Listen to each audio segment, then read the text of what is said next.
Do you love your wife? Yes. Prove it. Like, what's the metric? Give me the number that helps me know, right? Because when you met her, you didn't love her. Now you love her, right? Tell me the day the love happened. It's an impossible question. But it's not that it doesn't exist, it's that it's much easier to prove over time, right? Leadership is the same thing. It's about transition. So if you were to go to the gym, right? It's like exercise, right? If you go to the gym and you work out and you come back and you look in the mirror, you will see nothing. And if you go to the gym the next day and you come back and you look in the mirror, you will see nothing, right? So clearly there's no results, can't be measured, it must not be effective. So we quit, right? Or if you fundamentally believe that this is the right course of action and you stick with it, like in a relationship, I bought her flowers and I wished her happy birthday, and she doesn't love me. Clearly I'll give up. You know, that's not what happens. If you believe there's something there, you commit yourself to an act of service. You commit yourself to the regime, the exercise. You can screw it up. You can eat chocolate cake one day. You can skip a day or two. You know, it allows for that. But if you stick with it consistently, I'm not exactly sure what day, but I know you'll start getting into shape. I know it. And the same with the relationship. It's not about the events. It's not about intensity. It's about consistency, right? You go to the dentist twice a year, your teeth will fall out. You have to brush your teeth every day for 2 minutes. What does brushing your teeth twice a day for 2 minutes do? Nothing. Unless you do it every day, twice a day for 2 minutes. Right? It's the consistency. Going to the gym for 9 hours does not get you into shape. Working out every day for 20 minutes gets you into shape. So the problem is we treat leadership with intensity. We have a 2-day offsite, we invite a bunch of speakers, we give everybody a certificate, you're a leader, right? Those things are like going to the dentist. They're very important, they're good for reminding us or getting us back on track, learning new lessons, but it's the daily practice of all the monotonous, little, boring things like brushing your teeth that matter the most. She didn't fall in love with you because you remembered her birthday and bought her flowers on Valentine's Day. She fell in love with you because when you woke up in the morning, you said good morning to her before you checked your phone. She fell in love with you because when you went to the fridge to get yourself a drink, you got her one without even asking. She fell in love with you because when you had an amazing day at work and she came home and she had a terrible day at work, you didn't say, yeah, but let me tell you about my day.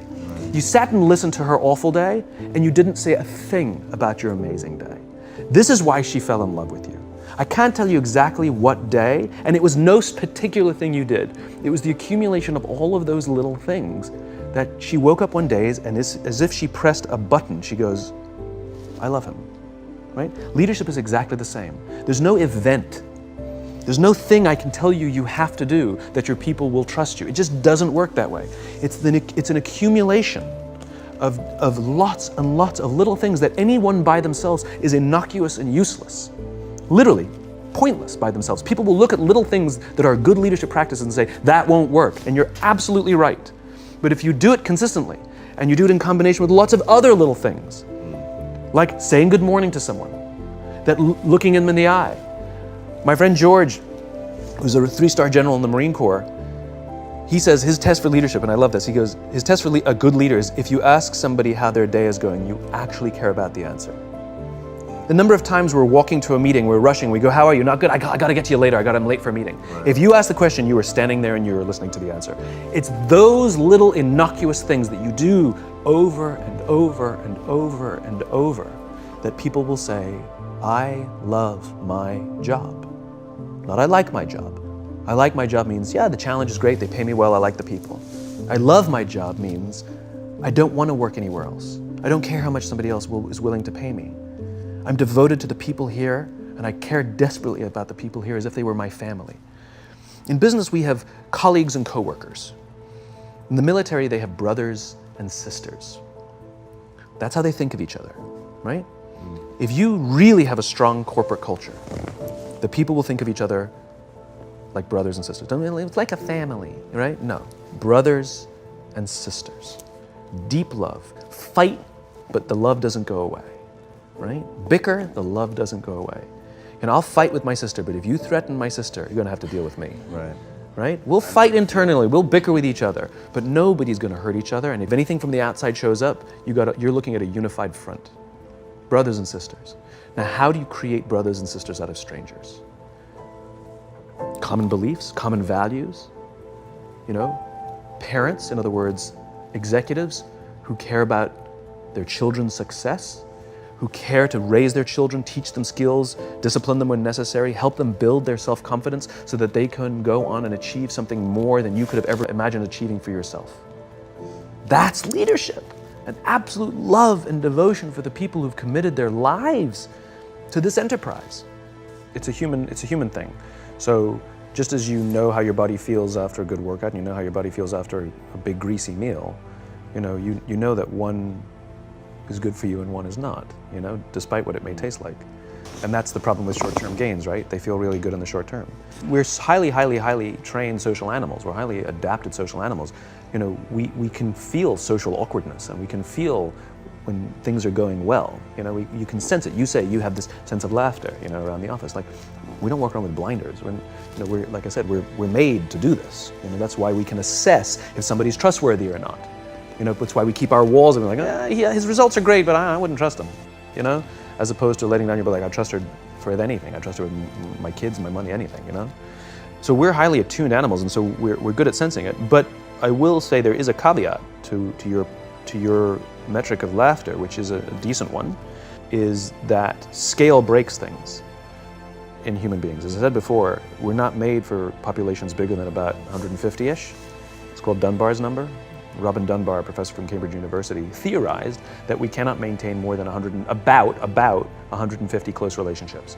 And the way he defined a close relationship is, if you're at a bar with a bunch of friends and somebody comes in, would you ask that person to join you or not? And it's about 150 that we would ask them to come join us. And if you think about the reason, that actually makes perfect sense, which is there's two limiting factors. One is time. If you only gave 2 minutes to every person you know, you'd make no close friends. And the other one is memory. You just can't remember everybody. And so this is where leadership becomes very, very interesting, because if you have a company that has a lot of people, 5, 6, 7, 800 people, 1,000, 2,000, 5,000 people, clearly you can't know everyone. And clearly as a CEO, like, I care about every single one of my people. You don't even know. Some of the people you work for who work for you are bastards. You don't care about them, right? So it's a nonsense statement. But what you can say is, I desperately care about the people whose names I know and whose faces I recognize. And I care desperately about my leadership, and I instill in them every day that I will give them the tools, and I will take care of them with one purpose and one purpose only, that they will take care of the people in their charge. And I want those people to take care of the people and instill in them that they take care of the people in their charge. And then by the time you get down to the masses, where the actual 1,000 exist, because of the seniors it's like 20, right? Where the real 1,000 exist, they feel about 150 of them can look to one of their direct leaders, to one of their direct managers, and say, that person cares about me. That's our boss, that's my leader. Not the leader, it's the CEO. That's my manager, my boss, my leader. The one thing I am comfortable saying that all effective leaders must have is courage, because it is hard. It is hard to stand up against outside pressure. It is hard to stand up to an external constituency who's pushing you to do something for their short-term gain, to do the right thing for your people. It is hard. It is thankless. It is lonely. Sometimes you get fired. Sometimes you get in trouble. Sometimes you'll lose your job and the next guy will get all the credit. It's all true. And the courage to do the right thing in the face of overwhelming pressure, only the best leaders have that courage. Only the best leaders. And here's the folly. Courage is not some deep internal fortitude. You don't dig down deep and find the courage, right? It just doesn't exist. Courage is external. Our courage comes from the support we feel from others.